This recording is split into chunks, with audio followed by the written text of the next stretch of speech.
gente morava num estúdio lá em Massachusetts, então a gente não tinha muita coisa não. Era uma cama, um estante, uma televisão. A gente entrou num acordo, eu e minha esposa, e falamos, olha, vamos recomeçar lá em South Carolina, né? Então a gente recomeça de tudo. Tive 3 carros aqui nos Estados Unidos. O primeiro foi um Nissan Maxima, comprei na época por $1.200. Sério, cara?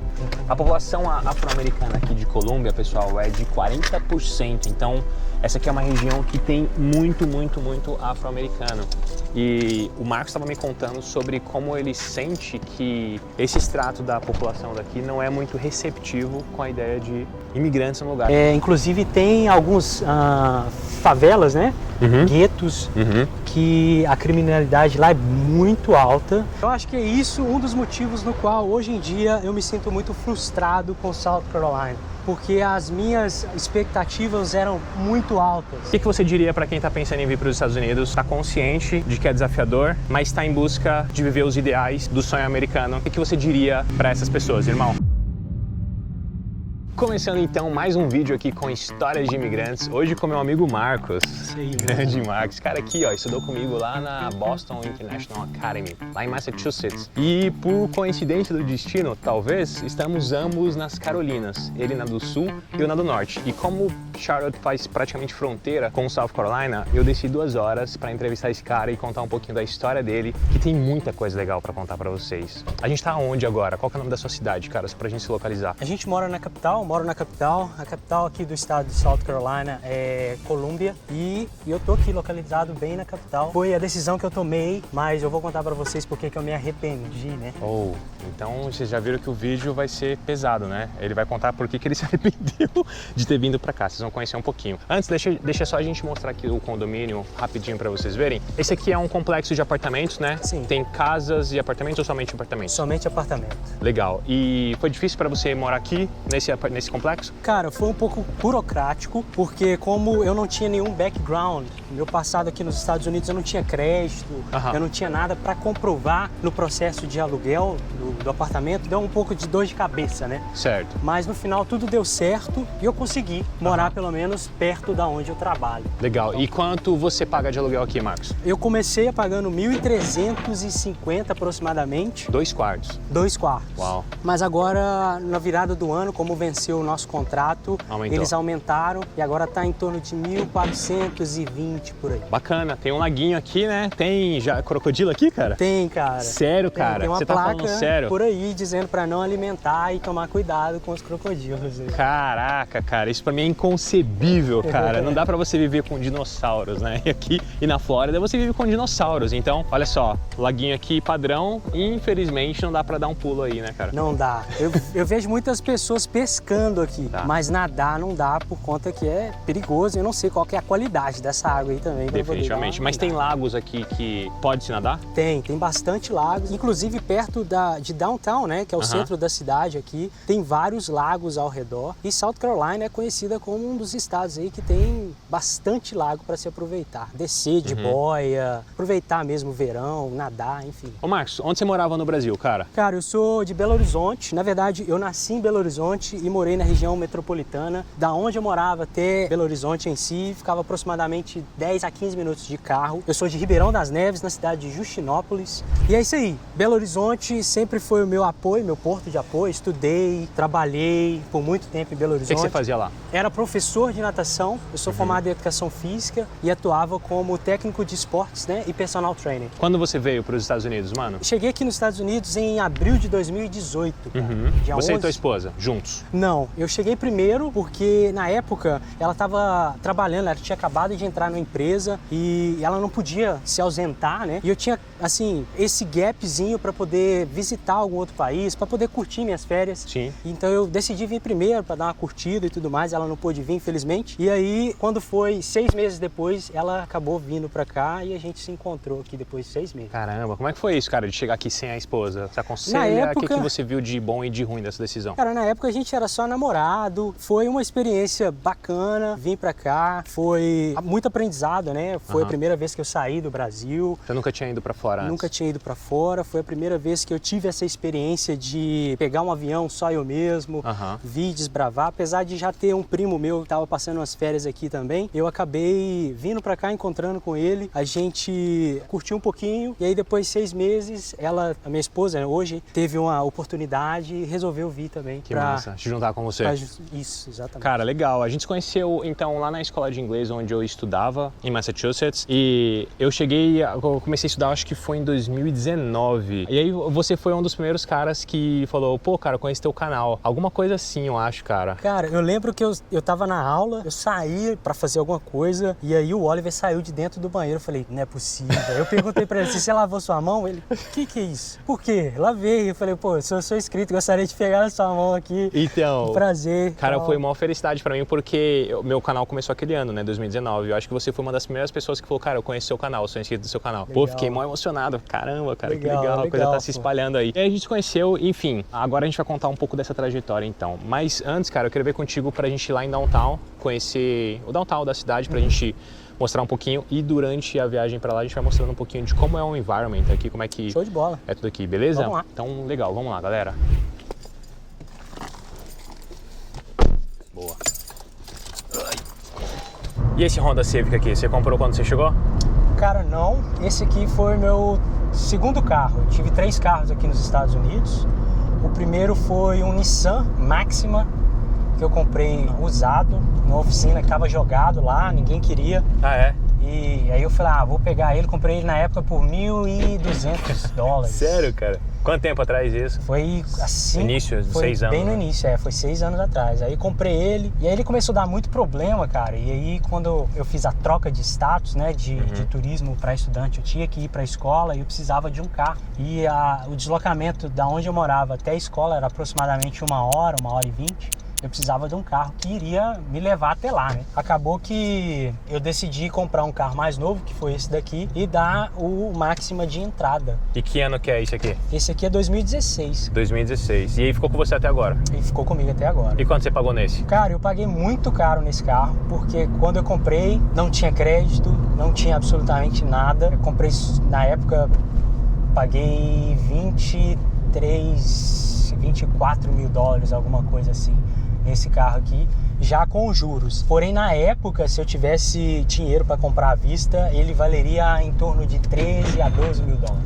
Pagou o dobro. Paguei o dobro. Faz parte, né? Todo mundo que chega aqui que não tem crédito, passa por isso, né, cara? Você tem que pagar o pedágio inicialmente ali. Eu lembro que o meu primeiro carro que eu comprei financiado foi uma RAV4, que é um Toyota também, e eu paguei uns juros de 17% nele. E aí, pô, foi assim...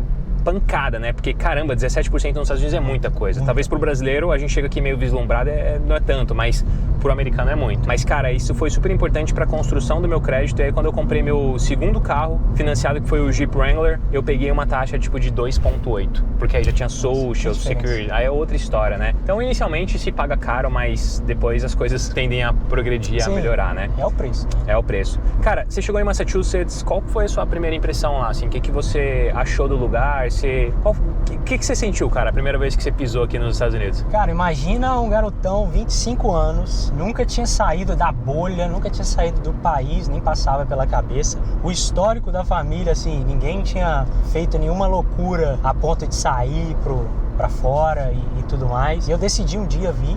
Cheguei em Massachusetts, era em abril, ainda tava frio. Cara, eu lembro que eu tava parecendo uma criança, assim. Meu Deus, isso é um sonho, deslumbrado, nunca tinha visto frio. Fiquei deslumbrado até com o vapor de ar quente que saía na minha boca, cara. Feliz igual pinto no lixo, Nossa, né? Muito feliz. Legal, cara. E o que te chamou mais atenção quando você chegou? Teve alguma coisa, algum aspecto que você falou, pô, isso aqui é massa, a arquitetura te impressionou? O que você gostou bastante, assim, cara? Cara, é mais fácil te dizer o que não me chamou atenção. Tudo, os carros eram muito maiores, a arquitetura totalmente diferente, o clima nem se fala e principalmente, cara, o inglês. Eu Você nunca falava? tive, não, nunca tive no Brasil a oportunidade de conversar com ninguém de outro país. Tá. Então, quando eu cheguei no aeroporto, que eu conseguia ouvir o inglês principalmente, mas diversas outras línguas, eu fiquei assim, meu Deus, aonde que eu estava que eu não tinha feito isso antes? Porque é uma sensação de, não sei te descrever, mas... Quase como se você fosse um alienígena que acabou de pousar na Terra, né? Cara, exatamente, assim, você escutar um indiano conversando com um cara que mora lá na Guatemala, utilizando o inglês como ponte, é uma coisa incrível e que eu ficava olhando e admirado, assim. E na ingenuidade do momento, eu ficava, assim, olhando para as pessoas conversarem o inglês e, assim, pensando coisas, nossa, deve ser muito maravilhoso falar essa língua, deve ser sensacional você poder comunicar com qualquer pessoa do mundo apenas sabendo falar um idioma. Mas de 0 a 10, qual que era a sua capacidade de comunicação, então? Meia? Caramba. Eu sabia, tipo, falar algumas palavras, tipo, hi E bye. Bye e cara, coisa básica, tipo, water. Mas você não enfim. falava bonitinho igual você Não. falou agora, não? Não sabia montar uma frase, cara, não fazia Caramba. ideia. E, cara, foi difícil nesse começo? Bom, Massachusetts tem uma comunidade brasileira muito predominante, né, cara? Então, você foi pra onde quando você falou assim, putz, vou fazer acontecer, vou ficar aqui? Pra onde é que você foi pra você começar a fazer sua vida acontecer? Cara, eu fui pra cidade de Milford. Milford, Isso, ok. lá- Bastante brazuca, né? Muito brazuca lá. Na época não tinha tanto quanto agora. É perto de De Worcester, Worcester, ok. de Framingham, Que muito brasileiro Muito também. brasileiro Framingham, também. a galera chama de Isso. Framingham. Marlborough também, né? Marlborough também. Hudson. Então eu fui pra lá, que é onde eu tinha alguém pra me dar um suporte na época. Quem que era essa pessoa? Meu primo tava aqui, Ah, tá. que ele veio pra passar um tempo aqui, que a namorada dele tava se formando na high school, então ele veio pra presenciar isso, né? E acabei encontrando com ele coincidentemente. E aí a gente olhou um pro outro e falou, poxa, vamos diminuir as despesas, já que a gente quer dar uma viajada e economizar, né? Vamos alugar um quarto nós dois, cada um paga metade. Na época era muito barato o quarto lá. Quanto? Na época eu pagava $325. Caramba. A minha parte, o quarto era 500 alguma coisa. Não, 600, menos de 600. É isso mesmo? Matemática. Você pagava 300 e pouquinho. 300 e pouco, eu pagava metade, meu primo pagava outra metade, mais 300 e pouco. 600 e pouco o quarto, você falou, 600, né? Tá. 600 e pouco no total. Pô, e aí você começou a ter um custo de vida muito baixo, então, né? Isso. E beleza, ficou em Massachusetts, aí você já falou que você fez aquele processo de mudança de status, né? Sim. Que é você trocar o status do seu visto de turismo para o status de visto de estudos. E aí você ganhou autorização para começar a estudar. Começou a ir para a escola. Isso te ajudou a aprender inglês, cara? Você sentiu que te fez avançar? Totalmente, cara. A escola de inglês foi um marco, assim, que realmente ajudou e fez total sentido por tudo aquilo que eu vivenciei no meu primeiro dia lá no aeroporto. Porque eu tirei aquele sentimento do aeroporto pra mim e falei, poxa, eu tenho que aprender isso. E eu vi a escola de inglês como uma oportunidade, né? Uma escola para poder aprender tudo aquilo que eu almejava. Comecei a estudar e o inglês hoje vem me proporcionando muitas coisas boas, vem abrindo portas aqui nos Estados Unidos. Afinal de contas, a gente está num país de predominância de língua inglesa, né? Em especial porque você está num estado que não tem uma presença de brasileiros tão grande assim. Então, se em Massachusetts se consegue sobreviver sem inglês, em South Carolina eu imagino que seja mais difícil, né? Muito mais difícil. Apesar que South Carolina também tem uma parcela de brasileiros, mesmo que seja bem menor comparado a Massachusetts, mas para você começar em qualquer lugar do estado aqui é muito mais difícil se você não tiver o inglês. Onde que vivem o lugar onde tem mais brasileiros aqui? Já ouvi falar em comunidades brasileiras em Myrtle Beach, Que é a praia, né? que é a praia, litoral. que eu acredito que seja a maior aqui do estado. E aqui em Colômbia existe alguns brasileiros que estão espalhados, mas a pequena comunidade mesmo que vive aqui fica na cidade de Lexington, se eu não me engano. Tá. E tem, tipo, mercado brasileiro? A galera compra picanha aqui? Tem o que eu conheço. Tá. Tem um mercado brasileiro aqui, que é muito bom, por sinal, é bem limitado, mas consegue sim comprar a picanha nesse mercado. Eu, particularmente, preciso dirigir cerca de 30 a 35 minutos para poder comprar uma picanha lá não tá tão ruim, nesse mercado. Bacana, cara. Tá, então vamos adiantar pra sua vinda pra cá. Beleza, você chegou lá, mudou seu status, começou a estudar inglês. Quando foi que você falou, bicho, vou me movimentar porque o status F1 não é um status de residente permanente? Quando foi que você falou assim, quer saber de uma coisa? Eu quero ser residente permanente. E foi falar com um advogado para descobrir quais eram suas possibilidades? Cara, a gente vai vivenciando essa cultura diariamente aqui e a gente vai, de certa forma, criando raízes aqui nos Estados Unidos. Vai percebendo que muitas coisas que você pensa como modo de vida se encaixa muito perfeitamente no que os Estados Unidos te proporcionam.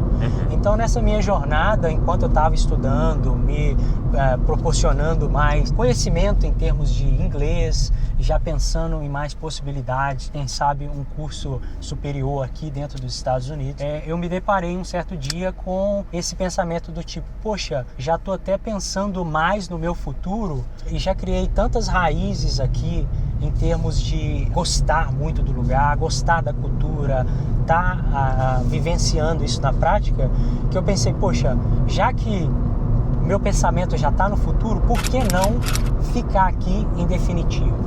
Foi aí que eu comecei a pesquisar sobre possibilidades, vistos e as maneiras possíveis de conseguir me legalizar aqui e conseguir, consequentemente, a cidadania. Que ano que é ou a residência, né?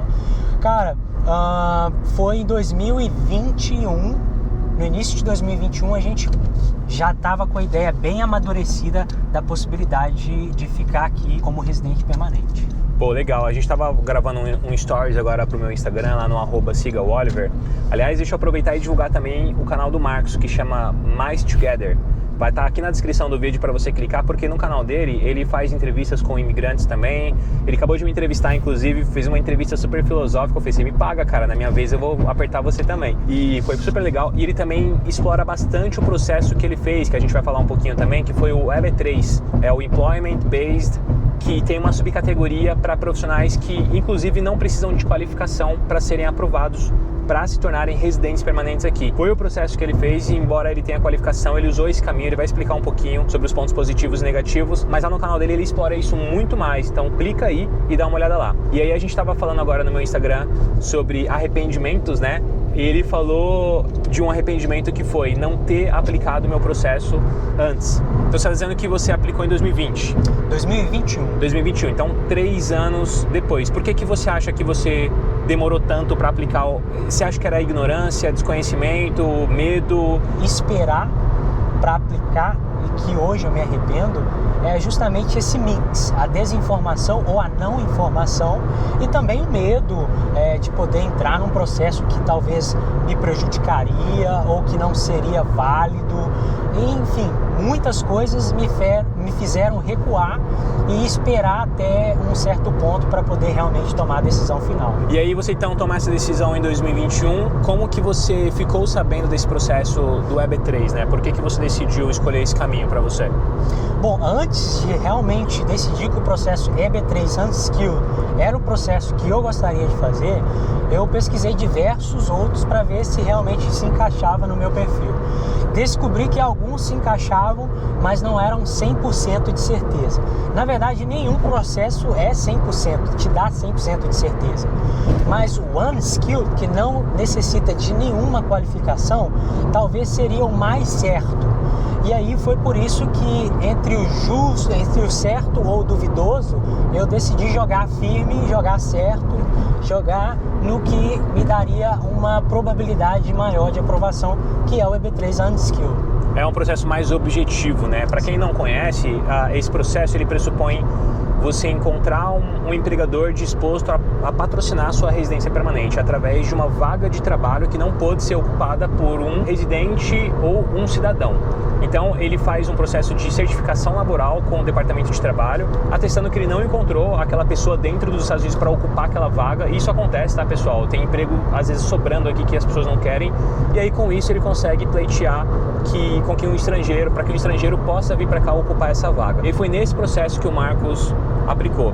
E ele tem etapas onde, se você cumprir os critérios objetivos, não tem muita subjetividade na análise, né? É papo 2 mais 2 é 4. Exatamente. E vida que segue. Diferente de outros processos de habilidades extraordinárias, habilidades excepcionais, que pressupõem uma análise muito mais pessoal e subjetiva da situação do aplicante. E Marcos, quando você desceu de Massachusetts aqui para South Carolina, como é que foi esse processo de mudança, cara? Você trouxe seus móveis? Como é que você fez? A gente morava no estúdio lá em Massachusetts, então a gente não tinha muita coisa não. Era uma cama, um estante, uma televisão e alguns eletrodomésticos básicos, micro-ondas. A maioria disso a gente doou ou vendeu.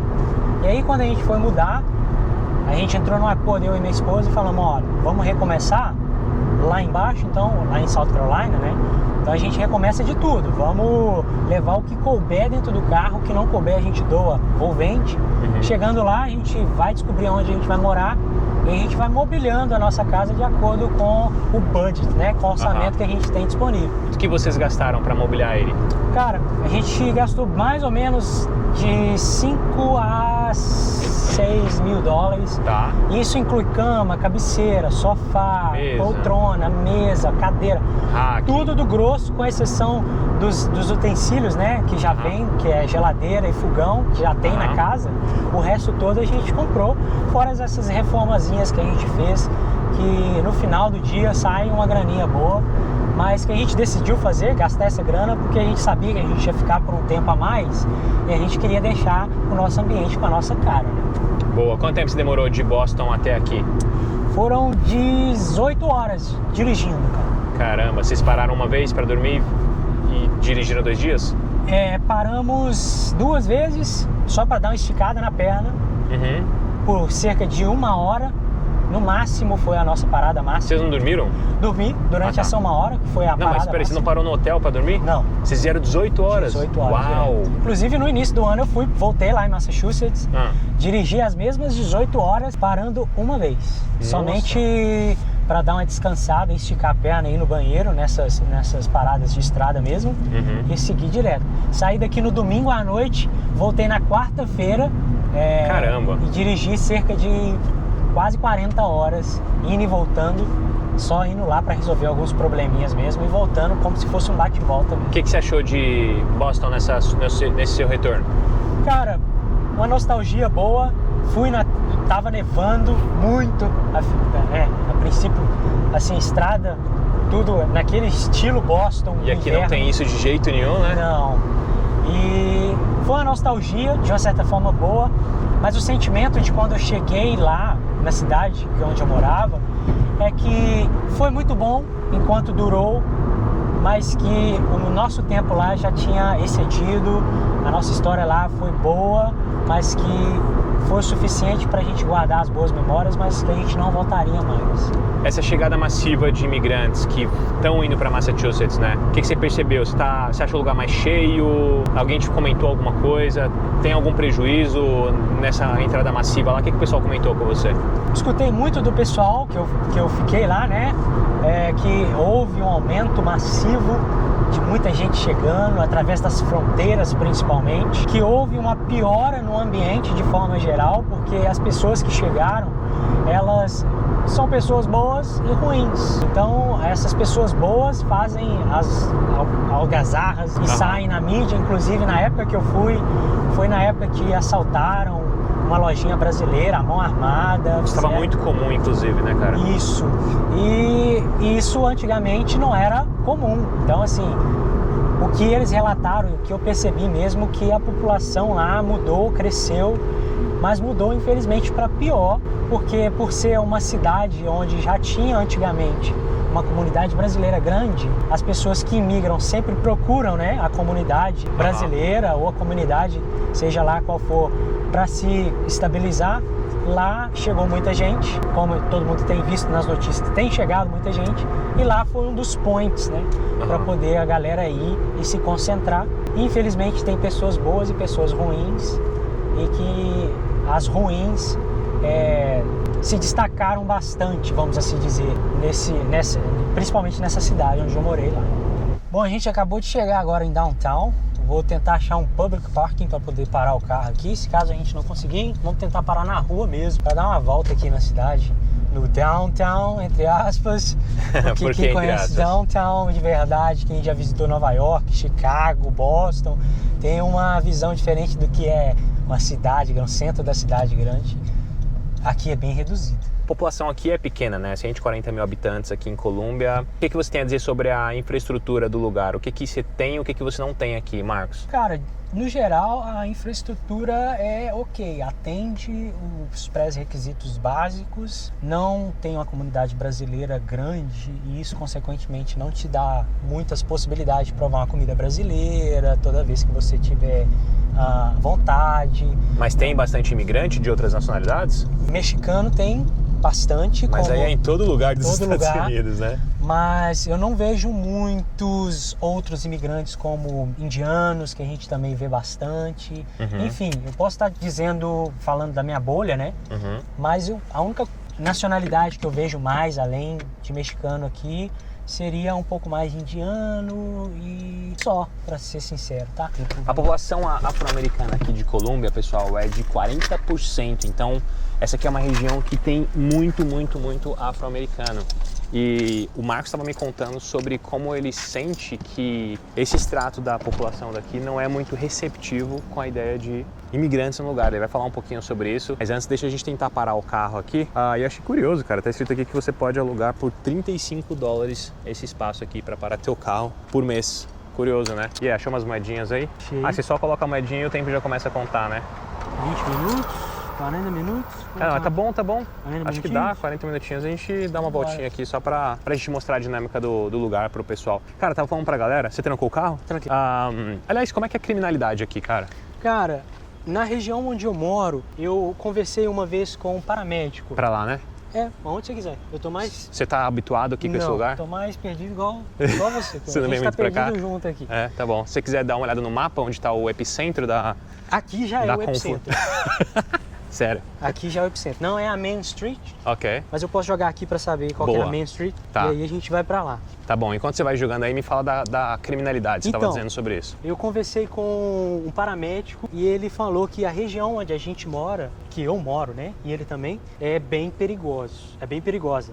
Inclusive tem alguns favelas, né, guetos, que a criminalidade lá é muito alta, no qual para entrar lá tem que ter até uma autorização, entre aspas, Caramba, especial. Rio de Janeiro. Porque é tipo aquilo que a gente vê nos filmes mesmo americanos, os caras de Gangue esquina, e tal. com gangue É e mesmo? tudo mais.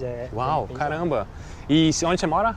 Eu moro no Richland County, que fica aproximadamente 30 minutos aqui de downtown. Eu estava falando pro pessoal sobre o que você comentou comigo, né? De que a população preta aqui não é muito receptiva com... Aliás, esse é um ponto, tá, pessoal? Por que eu não falo negro nos meus vídeos, como a gente fala no Brasil? Porque aqui as pessoas falam black and white. Black people, white people. Negro é um termo que se confunde muito com uma palavra que é super pejorativa aqui, que é negro. Você não pode chamar jamais alguém de negro aqui, a não ser que você seja preto. Porque entre eles se chamam de nigga ou nigger, alguma coisa assim, né? Yeah. Mas negro é super ruim de se dizer. E negro é muito parecido, é muito próximo. Então eu nem falo assim, eu falo preto. Às vezes quando vocês ouvem isso pode soar estranho, porque no Brasil a gente não está acostumado, mas aqui é super normal se dizer assim, até mais respeitoso. E você estava falando sobre isso, cara. O que você tem a dizer? Por que é a sua impressão de que os caras não curtem muito imigrante? Cara, talvez porque eles não sejam acostumados. Numa entrevista que eu fiz com a manager do McDonald's, onde eu trabalho... Que, aliás, a gente ainda não falou sobre isso, né? Você trabalha no McDonald's, a gente vai contar sobre isso também. Esse é o ponto central. Pois é. Eu conversei com ela, a gente estava debatendo justamente sobre isso, porque eu tinha o sentimento, e tenho o sentimento, de não ser bem recebido aqui em alguns lugares que eu vou. E geralmente esses sentimentos, né, essas má receptividades, vêm das pessoas de descendência africana, né? Não sei se isso seria o termo certo, eu também fico sempre na dúvida de falar negro, preto, enfim. Mas vocês entenderam. E ela falou que talvez seja justamente por conta disso, por conta de não ter o contato não ter a familiaridade com o imigrante. Eles são muito tribalistas também, né, Marcos? Eles são bem fechados, assim, a comunidade negra, eles são bem fechados entre eles, eles têm o próprio dialeto. Sim, o inglês deles é diferente. O inglês deles é totalmente diferente, foi uma das dificuldades que eu tive aqui de me adaptar também. Mas eu acredito que seja por conta disso, por conta da não familiaridade com pessoas estrangeiras. Entendi. Bom, eu já percebi isso em alguns lugares passando pelos Estados Unidos. Eu nunca sofri um preconceito direto, mas eu posso dizer para você que eu posso contar nos dedos de uma mão quantas pessoas, quanto Black people foi nice comigo, assim, sabe? Foi simpático, foi educado, trocou uma ideia, falou coisas legais e tal. Eles nunca me maltrataram. No condomínio onde eu moro tem bastante, eles são sempre mais fechados. E o que eu percebo é que realmente é uma parada meio tribal, assim. Eles são na deles, e vários amigos meus que vieram do Brasil e são pretos também, eles falam, cara, os caras me tratam super bem, mesmo eu sendo imigrante. Mas amigos brancos já me disseram que sofrem preconceito, aqueles que fazem entrega, por exemplo. Sim. Lá em Massachusetts tem um lugar lá que tem uma predominância muito forte de Black people. Jamaica Plain? Acho que por aí. Acho que tem esse e um outro lugar. E eles disseram que, cara, sofre bullying. Chega lá branco, assim, vai entregar, sofre bullying da galera jogando basquete na rua e tal. Em Massachusetts que eu conheço é o Jamaica Plain e Dorchester. Dorchester, é isso aí. E, inclusive, muitas pessoas que eu conheci aqui, que vieram de Massachusetts, também vieram de Dorchester. E é mais ou menos essa vibe, cara. O que você vivenciou lá, que muita gente fala lá, de Massachusetts, nessas áreas de predominância, aqui é o que eu venho sentindo toda vez que eu vou em alguns lugares específicos, principalmente em alguns lugares que tem lojas, que os atendentes são negros, são pretos, e olham pra gente sempre com, sei lá, um olhar diferente. Só quem passa por isso, consegue, né, perceber. Curioso mesmo. Bom, vamos adiantar a história. Você escolheu o EB3, fez o processo lá, vai no canal do Marcos, você vai entender como todo esse processo funciona se você tiver dúvida sobre detalhes a respeito desse processo. Fez o EB3, se candidatou para uma vaga no McDonald's, é isso mesmo? Isso. É para aqui ou para aqui? Direto. Vamos reto? Tá. Foi aprovado para a vaga, quanto tempo demorou o seu processo? Cara, o meu processo, ele ainda está em andamento, né? Porque a gente ainda eu e minha esposa, né? Não recebemos o Green Card ainda. Que vocês têm uma autorização temporária de trabalho? Até o preenchimento da Labor Certificate, que foi em janeiro de 2022, foi 9 meses até a aprovação da Labor e o recebimento do... É quando o Departamento de Trabalho falou, o Marcos pode ir para essa vaga. Isso. Tá. Então nós preenchemos a Labor em janeiro de 2022, em setembro ela foi aprovada. A gente fez todo o trâmite para poder aplicar para autorização de trabalho, né, o I-140, em janeiro de 2023.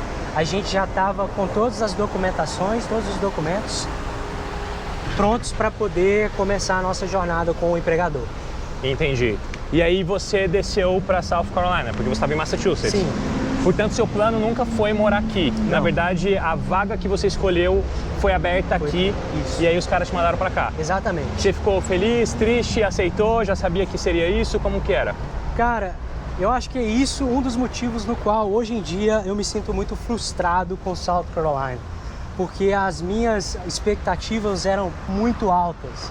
Eu conversei com diversos americanos sobre morar aqui na parte sul do país e foi 100% das pessoas que eu conversei falaram que é sensacional morar aqui, as pessoas são mais educadas, o clima é diferente, a vibe é mais alegre comparado com o norte do país ou o nordeste, se eu não me engano, que é Massachusetts. É isso. Então, assim, eu já vim pra cá com essa ideia de que aqui as pessoas seriam diferentes, as pessoas seriam mais educadas, a vibe seria diferente. E talvez seja isso que tenha me frustrado muito, porque quando... A sua experiência não te mostrou condiziu com o que as pessoas falavam. E talvez seja uma má sorte minha de ter caído numa cidade no qual não está acostumado, como a gente acabou de falar, com os imigrantes, né? E aí... não coincidiu, não pesou na balança o que eles falavam com o que eu vivenciei e presenciei. A sua experiência não foi muito aquela que eles te disseram, né? Exatamente. Bom, pontos positivos de morar aqui? Cara, clima totalmente diferente da onde a gente morava lá em cima. Você já passou algum inverno aqui? Já passei um inverno. O que você pegou de mínima de temperatura? Mínima -5. -5, Enquanto ok. lá em cima, no Massachusetts, teve um janeiro ou fevereiro, se eu não me engano, que a gente chegou a pegar a sensação térmica de -30. Eu lembro. Isso fez muita diferença. E a vibe aqui é um pouco diferente mesmo lá de cima. Em que aspecto? O pessoal aqui é mais lay down, eles são mais tranquilos. O customer service, por exemplo, tudo que envolve o atendimento com o ser humano, eles são mais tranquilos. A galera não gosta muito de estar no rush, de estar ali pegando no pesado. A coisa anda mais devagar. Tranquilo, bem mais devagar. E no estado aqui de South Carolina, principalmente, tem muito aposentado, né? Então, junto o útil ao agradável, pessoa que não quer trabalhar com a galerinha que já trabalhou bastante, aí no final de tudo, customer service fica uma beleza. Só que não. Só que não, né?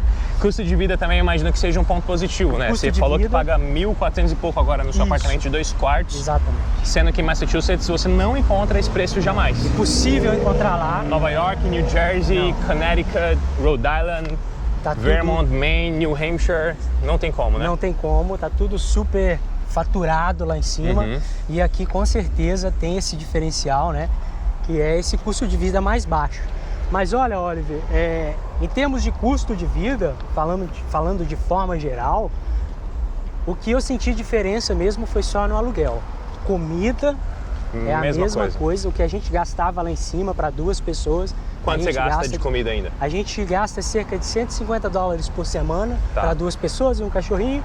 $600. Lá em cima a gente gastava em torno disso, 130, 120. Então fica a mesma coisa. A única diferença mesmo que eu senti no bolso foi o aluguel. E contas? O que você gasta de contas? Cara, hoje em dia, energia, nossos gastos... gás, água, essas coisas. Energia, água, a gente não paga, somente energia. Internet, Wi-Fi, a gente não paga, tá incluso no aluguel. Com a água? Com a água. Tá. Então a gente só paga a parte do aluguel, a energia que a gente gasta. Nós temos a internet do celular móvel, né? Que a gente hoje em dia está pagando R$ 69,90 para 2 aparelhos, internet ilimitada. Numa companhia nova, que está nascendo agora nos Estados Unidos, entre aspas, né? Não é uma dessas majors que tem agora no mercado. É a Mind ou não? Não, chama Spectrum. Spectrum, ok. Então a gente Eles são meus provedores de internet em casa. Isso, então a gente já aproveitou e já fechou com eles o pacote de celular também. Na época, no primeiro ano, a gente pagava $30 por 2 aparelhos ilimitados. Hoje em dia aumentou, agora a gente paga 69, alguma coisa. Então o seu custo de vida não é tão alto assim, não né? É. No final, para 2 pessoas, está saindo em torno de $3.200 para viver uma vida tranquila e boa, sem muita regalia, mas também sem ficar enfurnado em casa todo dia. Saquei. Bom, você foi trabalhar no McDonald's. Cara, não é um lugar que paga... Olha que bonito, vamos atravessar pra gente por ali? Ali é o... State Office? State House. Ok. Prefeitura? Não, é a casa tipo Senado, alguma coisa tipo assim? Senado do estado. Legal. No McDonald's não se tem um salário muito alto, né, cara? Então... nem dá para o custo de vida ser muito alto. Se você fosse viver em Massachusetts trabalhando no McDonald's, você tava no sal, né? Com o salário do McDonald's aqui, é praticamente Quanto que se ganha, cara, aqui em South South Carolina, trabalhando no... Cara, no McDonald's, quando a gente assinou o contrato lá atrás, em 2021, o contrato dizia que a gente iria ganhar $9 por hora. Aqui em South Carolina, o salário mínimo, se eu não me engano, isso pode ter mudado, mas a última vez que eu vi, estava $7,50 por hora, o salário mínimo. Então a gente assinou o contrato lá atrás, em 2021, falando que a gente aceitava ganhar $9 para o entry level, né, que é o crew member, que é a posição mais baixa do McDonald's. Porém, quando eu comecei a trabalhar, no momento de assinar o contrato, que foi alguns anos depois, alguns meses, enfim, as coisas mudaram, o cenário dos Estados Unidos também mudou um pouco. Então, ao invés de pagar pra gente $9, eles pagavam 12. Eles ainda não pagam $12 para quem inicia na posição, mas tem sempre a possibilidade de subir de cargo lá dentro, de acordo com o que você vai aprendendo o trabalho em si. Cara, e o que você tem a dizer sobre o trabalho em si? Porque, enfim, você veio de um outro background, uma outra realidade, e eu imagino que trabalhar no McDonald's deve ser pauleira, né? e ganhando pouco deve ser frustrante. Qual que é o seu saldo na sua visão? Cara, não é fácil, mas o ser humano ele é adaptável. Aham. Então assim, no início foi muito difícil, no final também estava muito difícil, mas eu estava muito mais adaptado a isso. Aham. Mas a verdade é que quem sai de uma realidade no qual trabalha numa office ou não tem um emprego tão pesado, vai sentir bastante, porque o McDonald's, apesar de quem olha de fora acha que é só fazer o sanduíche e ir embora, é muito pesado. Você não para, porque apesar de só estar fazendo o sanduíche e fritando as carnes, você não para de fazer isso. É o dia inteiro. É o dia inteiro. Não para. Se você não tiver os 30 minutos de pausa, você não consegue tomar nem água, cara. Dependendo da localização que você trabalha, é muito, muito difícil você parar para poder tomar uma água e fazer o que você tem que fazer, porque a rotatividade é muito grande, é muita gente, muitos pedidos. Aham. Então é muito difícil por conta disso. Você não para de trabalhar. Mas o trabalho em si não é difícil, você não tem que pensar muito, é um trabalho mais decorou, fez, Linha de pegou aquilo produção. ali, linha de produção. E fechou. o uso do inglês, cara? No meu ponto de vista, para qualquer profissão que você vai trabalhar aqui nos Estados Unidos, você acaba aprendendo o inglês daquilo ali, daquela área que você está fazendo. Uma vez que você aprende, você vai ficar ali desenvolvendo somente aquilo, né? Então, para quem não tem o inglês, por exemplo, você consegue aprender bastante inglês dentro do McDonald's. Você não precisa de um inglês extraordinário, só que isso te limita, porque você vai estar aprendendo inglês somente voltado para a linha de produção de McDonald's. Mas, de fato, não precisa de um inglês extraordinário para trabalhar. Eu lembro de uma vez que você me falou sobre como que a galera lá trata uns aos outros, né? Quem é o perfil da galera que trabalha no McDonald's? Porque com um salário tão baixo assim, é difícil sobreviver aqui na América, né? E tanto é que isso explica por que esse pessoal faz processos de trazer estrangeiros para trabalhar nesses restaurantes, porque não deve ter tanta gente assim disposta a pegar esses trabalhos. Então, quem é o perfil do americano que está lá dentro trabalhando? Ou todo mundo é imigrante de processos como esse que você fez? Cara, pela minha experiência e pela experiência de pessoas que eu conheço, entrevistei, e trabalharam no McDonald's através do visto EB3, o perfil das pessoas que trabalham lá é bem diferente, vamos assim dizer. Porque, como você disse, é um trabalho que paga pouco, trabalha muito, porém você não está ali sendo recompensado por aquela mão de obra que você está prestando, ou não tão bem recompensado como deveria. Além disso, o McDonald's tem muitos projetos sociais no qual ressociabiliza ex-presidiários, moradores de rua, pessoas em situações adversas. O McDonald's tem muitos processos e programas para ajudar essas pessoas. E isso acaba trazendo diversos perfis, dentre eles pessoas tranquilas, pessoas não tão tranquilas e imigrantes também, porque imigrante aqui nos Estados Unidos é sinônimo de ir em qualquer lugar e achar um, né?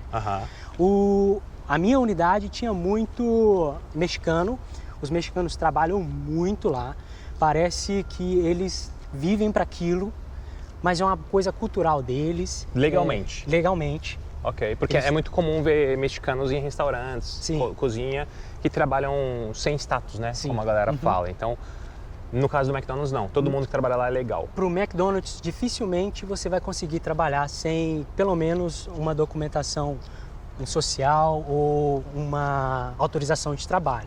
Então, eu acredito, nunca perguntei a fundo, mas eu acredito que todos eles têm pelo menos uma autorização de trabalho para estar exercendo a função lá dentro. E como que a galera te tratava lá dentro, cara? Imigrante para imigrante, todo mundo em casa, os mexicanos com os brasileiros, a receptividade de um para o outro, parece que a gente se entende as dificuldades e tudo mais.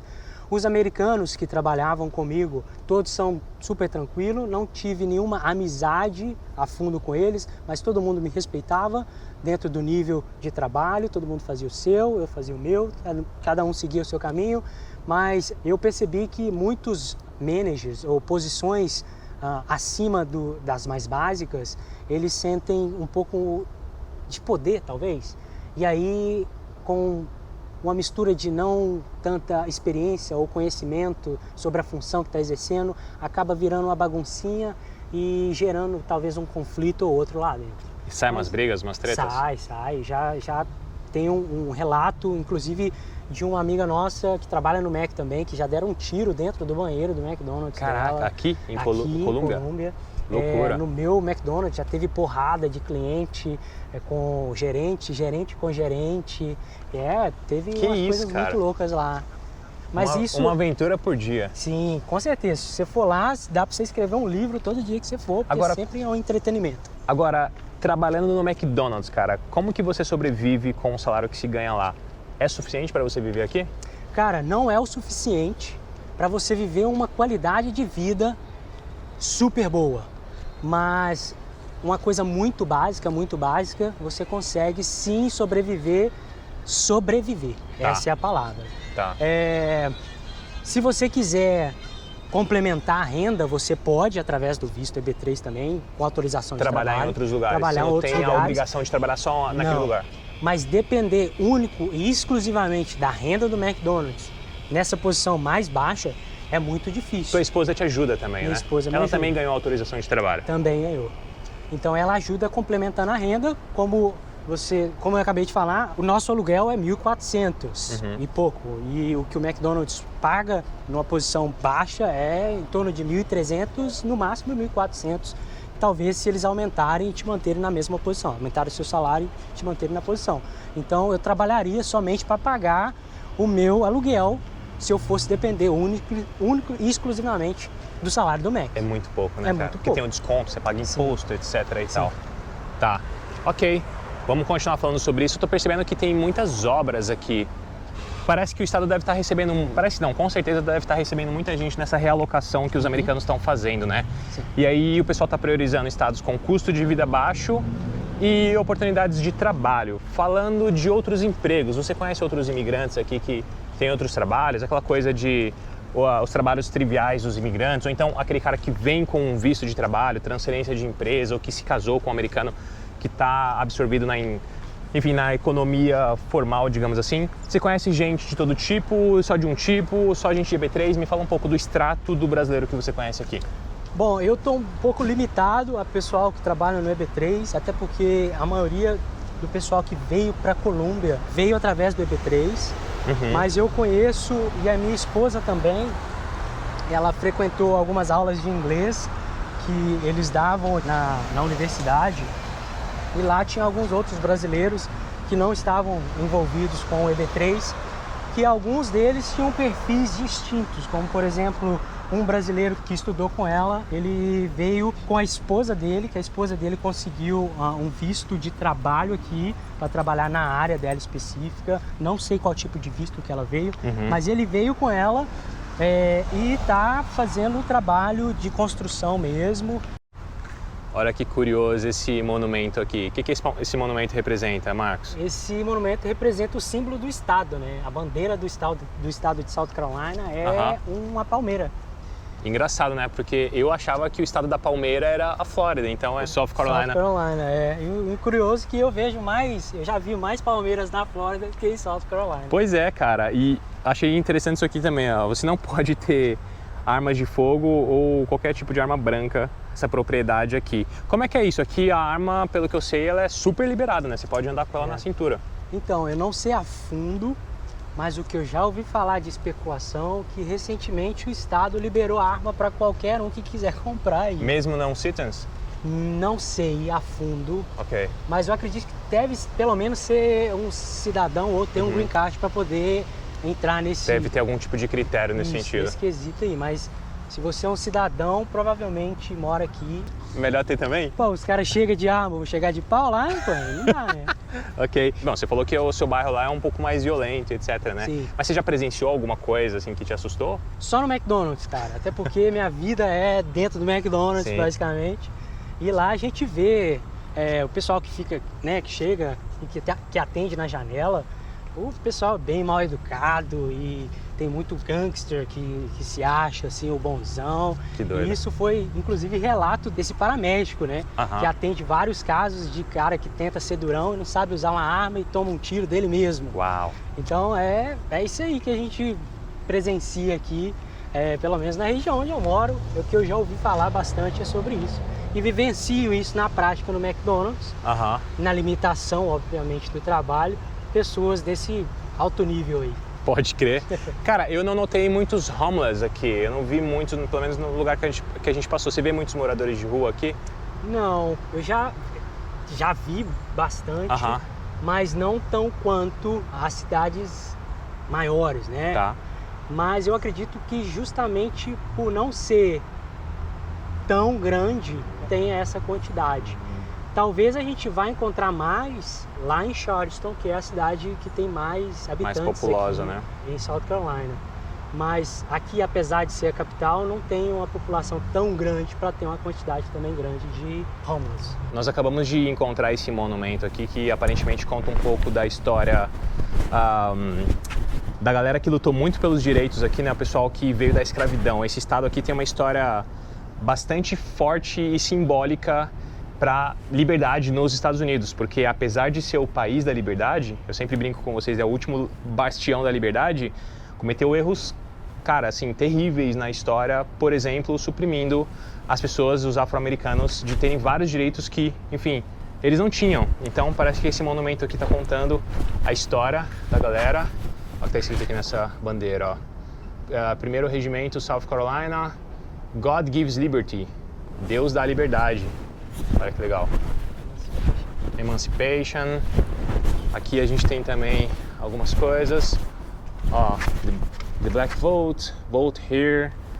15ª emenda que fala do direito ao voto, né? Que não pode ser suprimido por questão de raça, cor ou condição prévia aí, como era o caso do pessoal aqui escravo, né? Até isso queriam fazer com que as pessoas que tivessem sido escravas, mesmo depois de serem libertas, não terem direito de votar e com isso não conseguirem conquistar mais direitos. Mas esse lugar aqui foi palco de muita coisa que aconteceu na história moderna com relação a, cara, essa coisa de guerra das raças, né? Foi terrível, assim, é um momento da história dos Estados Unidos que acho que muita gente tem vontade de esquecer, porque realmente, se não fosse pessoas como Martin Luther King, essa galera que lutou pelo direito das pessoas afro-americanas aqui, o que seria hoje, né? Nós não sabemos, mas enfim, cá estamos, finalmente essa parte da história passou, porque todo mundo é o que diz a Constituição, né? É criado igual, com direitos inalienáveis, como a busca pela felicidade, a liberdade e etc. Então todo mundo é todo mundo, né? Não são só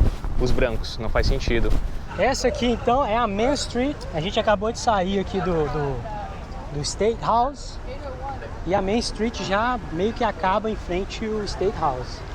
Inclusive aqui todos os sábados, de 9 às 2, de 9 da manhã às 2 da tarde, eles fecham essa Main Street e tem comida nas barraquinhas aí. Vocês vêm pra cá de vez em quando? Já vi uma vez. O que vocês fazem pra se divertir?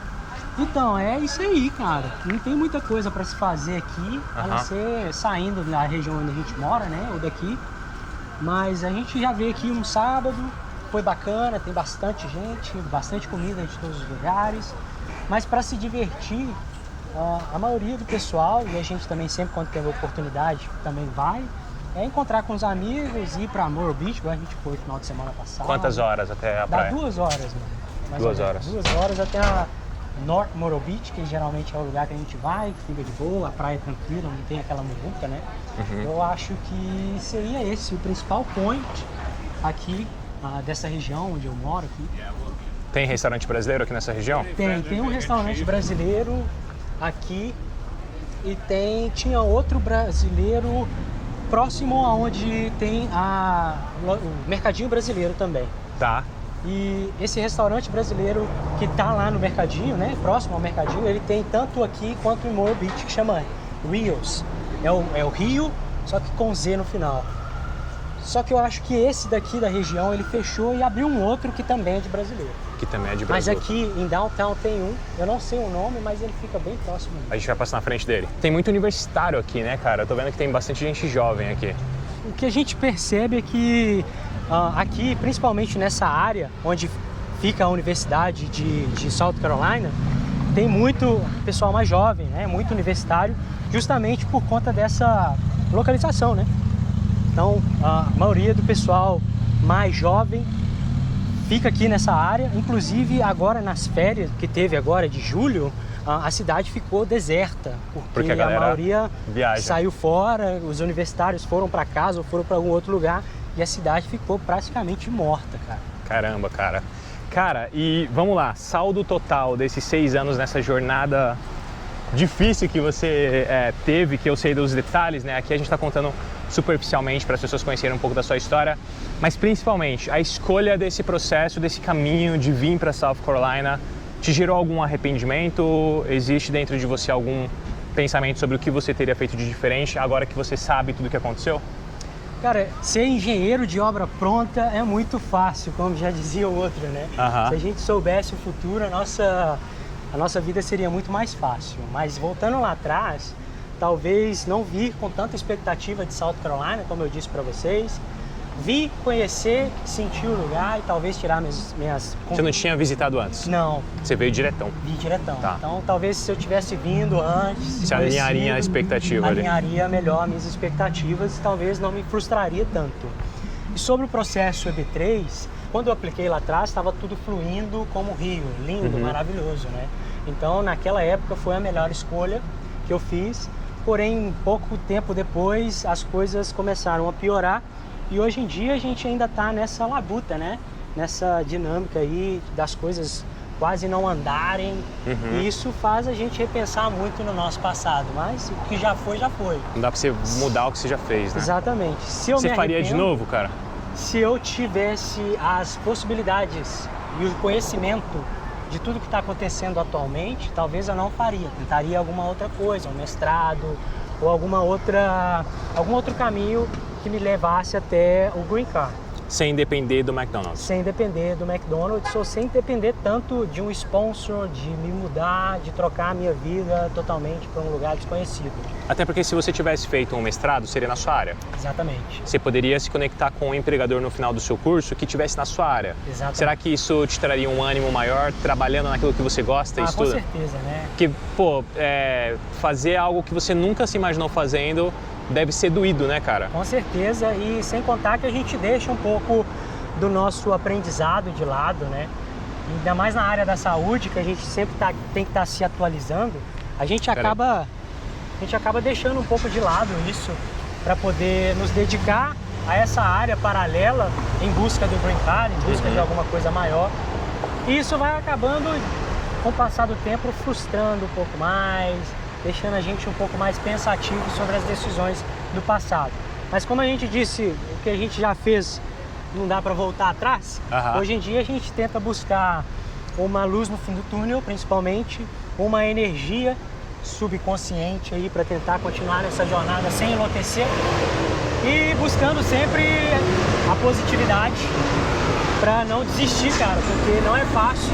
Se dependesse único e exclusivamente de você e do McDonald's, seria talvez um pouco mais tranquilo, macio a jornada, mas como a gente não depende somente da gente, a gente depende dos nossos coworkers, das pessoas que trabalham com a gente depende das decisões da USCIS, da imigração, a gente depende desse backlog, a gente depende de vários outros fatores paralelos que não é único e exclusivamente o nosso mover.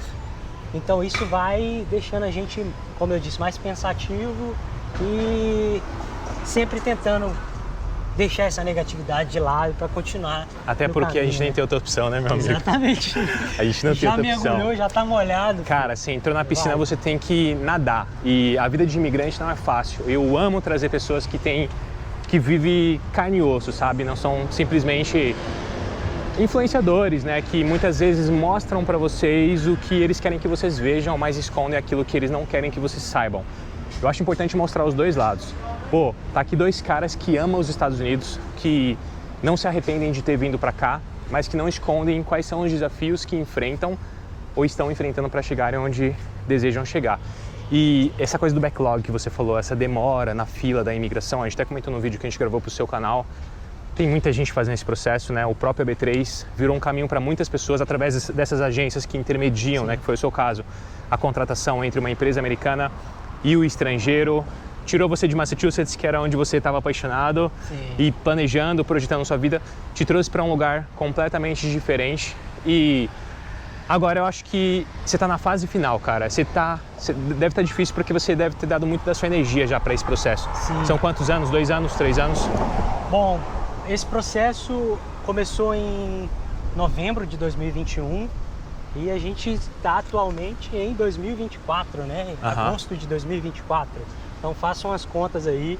E não é somente esperar, né? É esperar com ansiedade, com planos, com sonhos que vão sempre se postergando porque, mais uma vez, não depende da gente. É o preço que você está pagando para chegar onde você quer chegar. Mas pelo menos tem uma coisa boa, que é você pode vir comer uma carne brasileira aqui no Cowboy Brazilian Steakhouse. Olha aí, galera. Quem disse que os brasileiros não estão aqui em South Carolina? Olha só.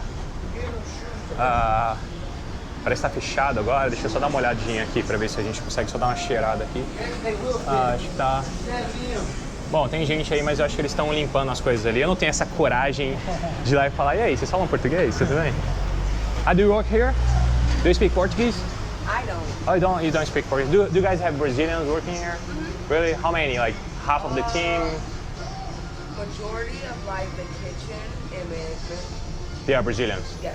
Cool, very nice. I'm gonna stop by someday, okay? Most definitely. All right, thank you very much. Have a good day. O que você diria para quem está pensando em vir para os Estados Unidos e está consciente de que é desafiador, mas está em busca de viver os ideais do sonho americano, que para cada um é uma coisa?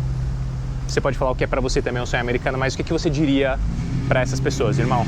Eu acho que algumas palavrinhas ajudam a entender você mesmo e o que você tem que fazer para conseguir vir para os Estados Unidos e ser bem sucedido. Apesar de ser bem sucedido é uma questão muito particular.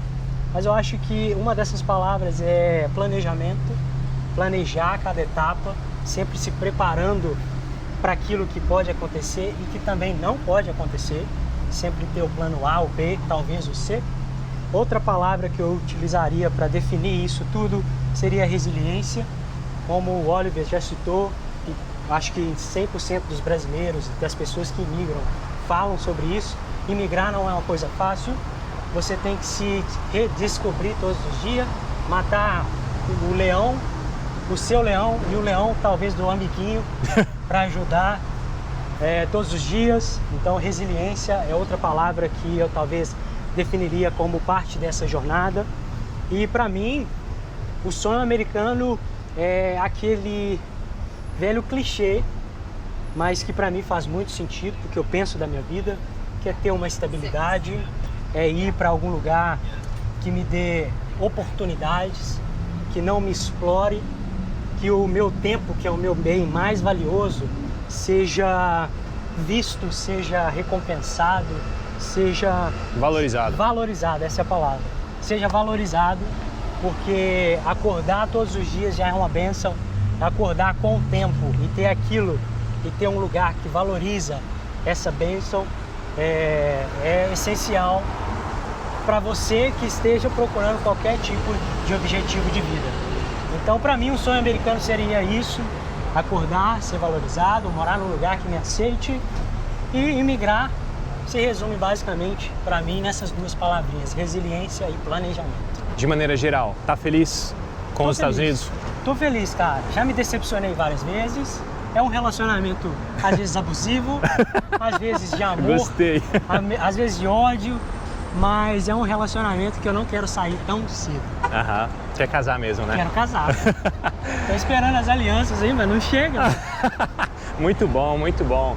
Mais um entrevistado então, mais um imigrante catalogado para vocês conhecerem o pensamento individual de cada um que vive aqui. O sonho americano é um para cada um, a trajetória é uma para cada um e só você vai conhecer a sua, só você vai viver a sua. Se você quiser vir conhecer como que vai ser para você, você vai ter que ter coragem, você vai ter que saber que, enfim, virão desafios, é importante isso. Enfrente essa jornada sabendo que existem desafios, isso é muito importante. Eu bato nessa tecla porque eu não quero pessoas imaturas tomando decisões imaturas baseados em um conteúdo imaturo. É por isso que eu tento trazer outras pessoas para darem outras visões que de repente ajudem vocês que ainda estão pensando em vir para cá. Acho que é isso, meu amigo. Alguma palavra final, alguma coisa que você queira dizer? Só gostaria de agradecer mesmo a oportunidade de estar falando aqui para a galera do seu canal. Falar para vocês que pensam um dia em vir para cá, que se planejem mais uma vez, que tenham na cabeça que as coisas pode ser que saiam perfeitamente, como pode ser que não saia, mas com força, com perseverança e com a garra que todo brasileiro tem, eu tenho certeza que você pode fazer. Agradecer o Oliver, principalmente, por ter proporcionado esse momento de estar aqui falando para vocês e de falar um pouquinho do nosso canal também. Demais. Então, muito obrigado a todos vocês que nos assistem, muito obrigado ao Oliver. E é isso aí, um abraço para cada um de vocês. Demais. Eu que agradeço por você aceitar o convite. Foi muito bom trocar uma ideia com você, conhecer um pouco mais pessoalmente da sua história. Se inscrevam no canal do Marcos, está aqui embaixo o link para vocês irem lá, assistirem todo o conteúdo dele, entenderem mais sobre o processo, como é que funciona, se vale ou não a pena para você que está pensando em fazer a mesma coisa. Eu lembro sempre que se você quiser vir conhecer esse país, sentir, testar, fazer uma visita de reconhecimento, ou estudar, aprender inglês, ou ir para a universidade, estudar em um college que não custe tão caro, que caiba no seu bolso, fala com a gente na Move Vistos, a gente pode te ajudar. É o primeiro link aqui na descrição, a gente explica para você como tudo funciona e te auxilia nesse processo, tá bom? Se inscreve no canal, deixa seu like, se você gostou do vídeo, comenta, é importante você comentar. Se você assistiu até aqui, eu duvido, cara, que alguém vai assistir até o final desse vídeo. Será? Não vai, não. Se assistiu, vai comentar, né? Assistiu até o final. Então faz isso aí porque a gente quer saber, tá bom? Muito obrigado por assistir, eu te vejo por aí e tchau, tchau.